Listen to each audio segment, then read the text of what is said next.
विकास तुम्हारे मामा जी। कहाँ है?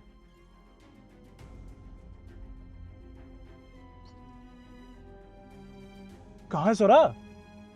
अभी तो यहीं थे। सोरा, ये क्या मजाक है?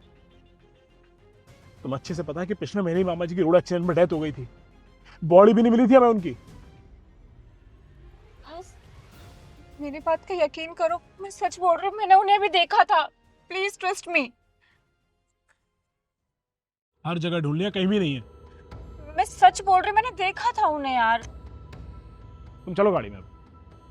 बेटा, कुछ खाने को दे दो।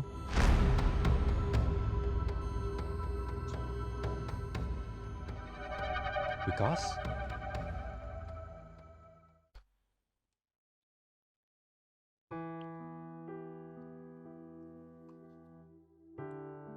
मामा जी, खाना अच्छा है ना? बहुत अच्छा बेटा, आज पूरे 4 दिन बाद खा रहा हूँ। मामा जी, आप यहाँ पे कैसे? मनीष और सागर ने तुम्हें बताया था कि रोड एक्सीडेंट में आपकी डेथ हो गई है, आपकी बॉडी तक नहीं मिली। उन दोनों लालची कपूतों का नाम मत लो मेरे सामने। क्यों? क्या हुआ मामा जी? अरे, जो अपने बाप को जीते जी मरा बता दे और उसे सचमुच में मरने के लिए सड़क पर छोड़ा है, ऐसे लालची कपूतों को और क्या बोलूं बेटा।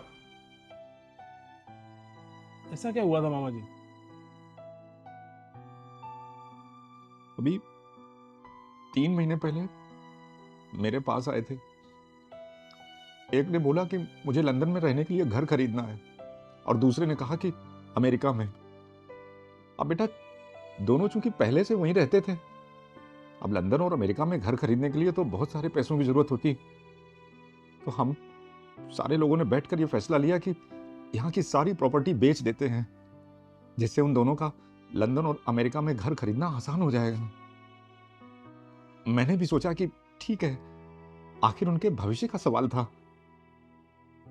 लेकिन बेटा, जैसे ही प्रॉपर्टी बिकी और पैसे उनके हाथ में आए, वो दोनों मुझे पागल खाने छोड़ा है।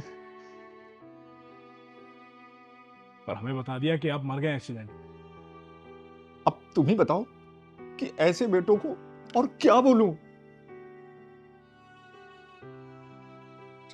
मामा जी, मेरे तो समझ में नहीं आ रहा है कि सागर और मनीष ऐसा कैसे कर सकते हैं। चलिए, सागर का तो मैं मान भी सकता हूं कि उसको आपसे कोई लगाव नहीं था, लेकिन मनीष, वो तो आपसे बहुत प्यार करता था।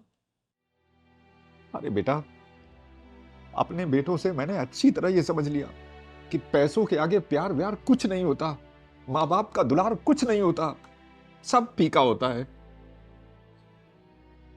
मैं भी उन्हें कॉल करता हूं, उन दोनों को जवाब देना होगा। नहीं नहीं बेटा, तुम उन्हें कॉल नहीं करोगे, क्या हो जाएगा भला इससे। वो दोनों अपने अपने देशों में जहां रह रहे हैं वहां खुश हैं, और इससे होगा क्या? ज्यादा से ज्यादा तुम उनसे झगड़ा कर लोगे और वो तुमसे रिश्ता खत्म कर देंगे। उन्हें यहां आना नहीं है, उन्हें कॉल मत करो बेटा। पर फिर भी मामा जी, बेटे, कीचड़ में पांव रखोगे तो तुम ही गंदे हो जाओगे। उन्हें कोई फर्क नहीं पड़ता, मत कॉल करो उन्हें। पर मामा जी, ये बताइए, आप फिर यहां कैसे आए?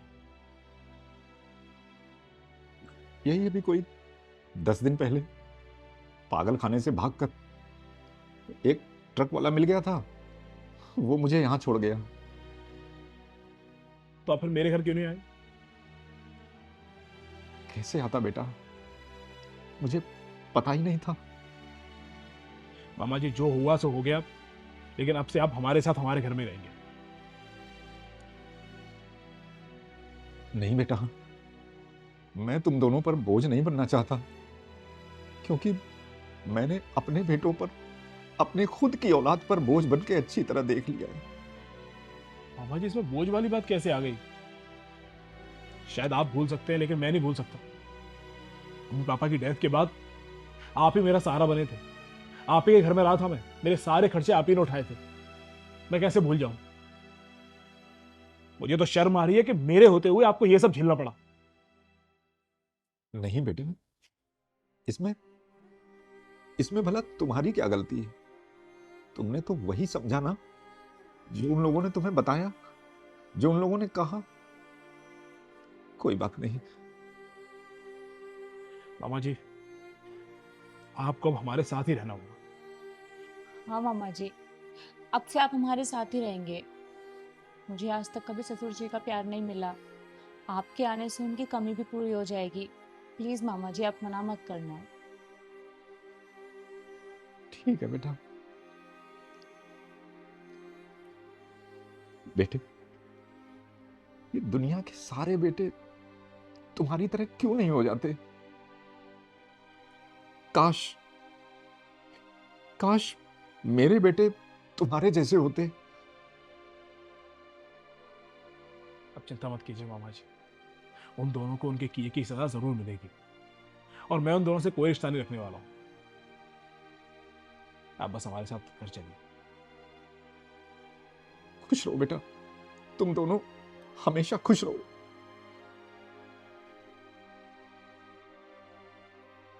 हाँ भाई।